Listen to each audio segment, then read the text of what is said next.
familia de 12 que dormían en el mismo cuarto, tan estrechos que soñaban lo mismo. Para que usted tenga su casa propia, haga realidad su sueño.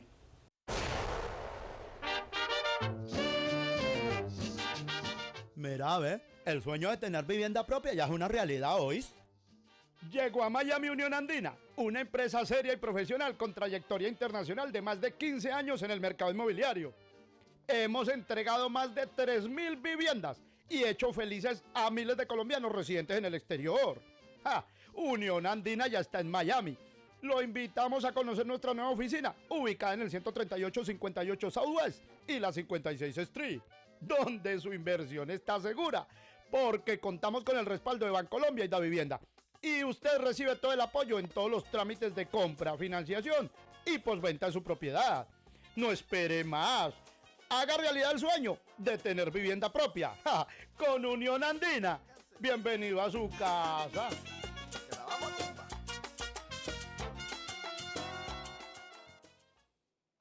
Bueno, pues ya saben los colombianos, en Colombia los apartamentos y las casas están a unos precios fenómenos. Llame allá y compre uno. Ok. Vamos a continuar y estamos con el pasado domingo. La oposición en Venezuela ganó 112 de los 167 escaños de la Asamblea Nacional y Nicolás Maduro reconocía la derrota, pero vamos a escuchar lo que decía Maduro este miércoles y después ustedes van a hablar de esto. Al Consejo de Ministros que pongan su cargo a la orden para hacer un proceso de reestructuración, renovación y reimpulso profundo de todo el gobierno nacional. Es la reacción del presidente venezolano Nicolás Maduro al resultado de las elecciones legislativas que han otorgado a la oposición 112 de los 167 escaños de la Asamblea Nacional frente a los 55 del chavismo. Un resultado que el mandatario ha valorado así. Sí hubo un cambio, pero todo anuncia que el cambio fue para peor, fue para mal. Porque Venezuela no ganó una oposición democrática, ganó una contrarrevolución. El presidente de Venezuela ha hecho estas declaraciones en su programa de radio y televisión En Contacto con Maduro, en el que ha dicho que no apoyará iniciativas para liberar a políticos presos. No aceptaré ninguna ley de amnistía porque se violaron los derechos humanos. Y así lo digo y así me planto. Me podrán enviar 1000 leyes, pero los asesinos de un pueblo tienen que ser juzgados y tienen que pagar. Maduro también dijo que si la mayoría opositora del Parlamento electo el pasado domingo decide convocar a un referendo revocatorio para darle fin a su mandato, él irá al combate y que el pueblo decidirá. Yo voy a seguir dando la batalla todos los días.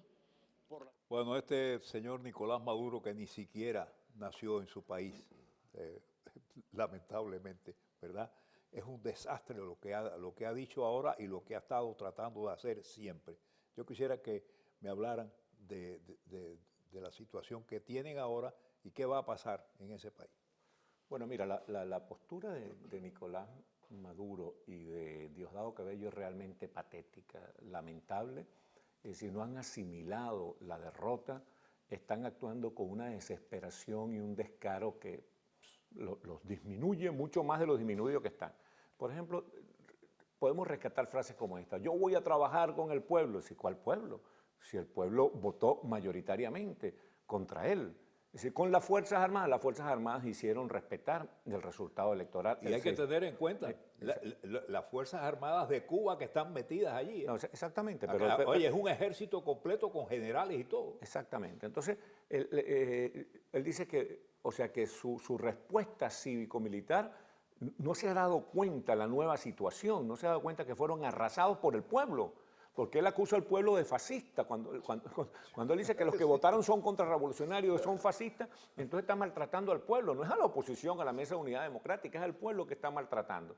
Cuando dice que no le va a dar casas a los que votaron contra él, está maltratando al pueblo, están realmente enloquecidos. Y déjame decirte que cuánta gente del pueblo de Venezuela se han largado de allá, cuánta gente de Venezuela viven aquí, cuánto, yo no sé cuánto. Claro, pero fíjate que increíble, no, pero te quiero decir que no es que los que estaban en contra se fueron, no, los que estaban en contra están adentro y eso se mostró ayer. Sí, por eso es una posición desquiciante. Dice, por ejemplo, que él no va a aceptar ninguna ley. No es una cuestión de que la acepte o no la acepte. Él perdió y la oposición tiene los 2/3 de la Asamblea. O sea que las leyes va a tener que aceptarlas, no va a tener capacidad de veto. Él tiene dos alternativas. O acepta la legalidad que el pueblo impuso, que no fue que la oposición la implantó, sino que la implantó el pueblo, o acepta la legalidad del pueblo, o da un golpe de Estado. Para dar un golpe de Estado necesita militares. Resulta que las Fuerzas Armadas las tiene divididas. Claro. En este momento, la división entre ellos es tan grande, tan desesperante para ellos, que 2 exministros acaban de dar una rueda de prensa, Jordani y Navarro, pidiendo que haya una rectificación. El exalcalde de Caracas, Freddy Bernal, está pidiendo que haya una rectificación. El gobernador del estado Táchira está pidiendo que haya una rectificación. Es decir, en las Fuerzas Armadas hubo prácticamente un levantamiento de la oficialidad joven para obligar a que se respetara el resultado electoral. En la página digital más importante de ellos, que se llama Aporrea, están pidiendo la renuncia de Maduro, de tal manera que ellos están metidos en un paquete realmente complicadísimo. Y frente a eso, la oposición actúa como debe actuar, con prudencia, con tranquilidad, con tolerancia. Nosotros le decimos al pueblo chavista, porque el pueblo chavista sigue siendo el 43% de la población. Nosotros somos el 57%, pero ellos son el 43% de la población. Y la democracia consiste en que las mayorías gobiernan, pero también en que se respetan los derechos de las minorías. Nosotros no vamos a atropellar la minoría. Nosotros no vamos a tener una actitud revanchista de maltrato al pueblo chavista, sino de incorporación al esfuerzo por recuperar la economía, al esfuerzo por rescatar la democracia, porque es muy importante que uno de los objetivos principales de la oposición en este momento es la reconciliación entre los venezolanos, porque Chávez y Maduro, inspirados en Fidel y Raúl Castro, jugaron a dividir a los venezolanos, a sembrar el odio. Nosotros vamos a jugar a sembrar la paz y la concordia y la solidaridad entre los venezolanos. Perdona, José. Que Dios te por oiga. favor, Vamos a ver, Pablo. Usted sabe que yo lo escucho hablar sobre Venezuela y es exactamente... o sea, es como si estuviese hablando de la Argentina de los Kirchner. Es lo mismo, o sea, un poco más cargado, digamos, pero porque... a ver, ¿sabe cuál es la diferencia? En que el ejército, las Fuerzas Armadas de Venezuela, que hoy están divididas, en un principio estaban con Chávez. Totalmente. Como él era militar y bueno, él lo primero que hizo fue acomodarse a los militares para tener la fuerza de su lado y estar seguro de que iba a hacer lo que quería. Y lo además de demostró, eso, ¿no? aumentaron salarios para los Sí, soldados, para por los... supuesto, por supuesto. Hay una pila de generales que no hacen nada y están ganando una Esa cantidad es la de dinero diferencia con la Argentina. El tema es que en la Argentina, como nosotros vinimos de una dictadura militar y hay una negación muy grande hacia todo lo que es militar en el pueblo, ¿no? O sea, hay una aprensión. O sea, el pueblo argentino no quiere saber nada de militares. Es más, el ejército argentino no existe. O sea, el ejército argentino es una figura decorativa, digamos. No tiene presupuesto, no tiene poder de fuego, realmente no existe. Entonces, ahí está la diferencia. En que, por más que el pueblo salga a la calle, se levante, ganen elecciones, ellos van a hacer fraude como lo hicieron, porque para hacer fraude en Venezuela son campeones del mundo. O sea, en Venezuela, me refiero a, o sea, uno dice Venezuela y parecería que habla de todo el pueblo venezolano, que no es así. Me refiero a los chavistas, son, pero maestros para hacer fraude en las elecciones. Pero ¿no? fíjate tú, Pablo, que en esta oportunidad no pudieron hacer fraude, porque incluso una buena porción Porque del es pueblo muy chavista... grande, porque usted puede hacer fraude, o sea, algo se puede, o sea, se pueden robar votos, como pasó en la Argentina históricamente. O sea, siempre en la Argentina hubo un pequeño porcentaje de fraude. Lo que pasa que ya fraguar una elección nacional se complica, es muy difícil más cuando hay veedores internacionales y todo eso, ¿verdad?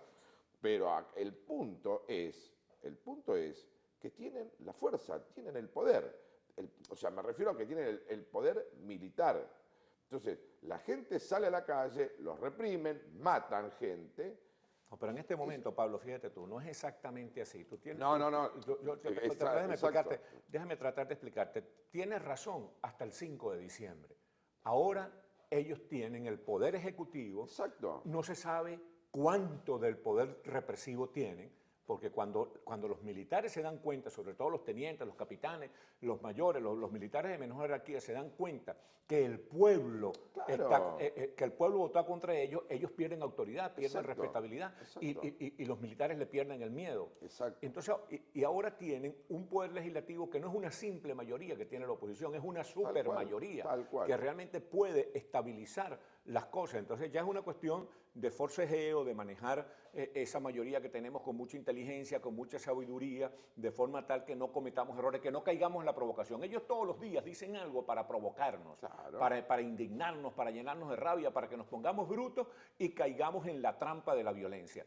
Tenemos 17 años insistiendo en que la lucha es electoral, pacífica y legal, y hemos venido avanzando hasta el extremo de verlos puestos en minoría.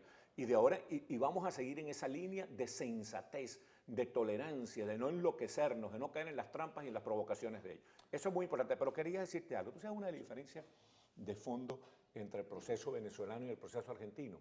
Es que la clase empresarial argentina y los medios de comunicación social argentinos lograron mantener su fortaleza y no dejarse arrasar por el gobierno. En Venezuela, desafortunadamente, el chavismo acabó con el aparato productivo privado y eso es lo que tiene a Venezuela arruinada en este momento. Bueno, creo que ha sido muy interesante lo que hemos estado conversando, pero en realidad Venezuela tiene una situación y desde luego Argentina tiene otra situación totalmente diferente. Así que vamos a continuar y en otros días pues nos volvemos a reunir otra vez para seguir hablando de lo que está pasando, porque nosotros aquí podemos ayudar mucho al futuro. ¿Ok? Gracias. Regresamos. No hay nada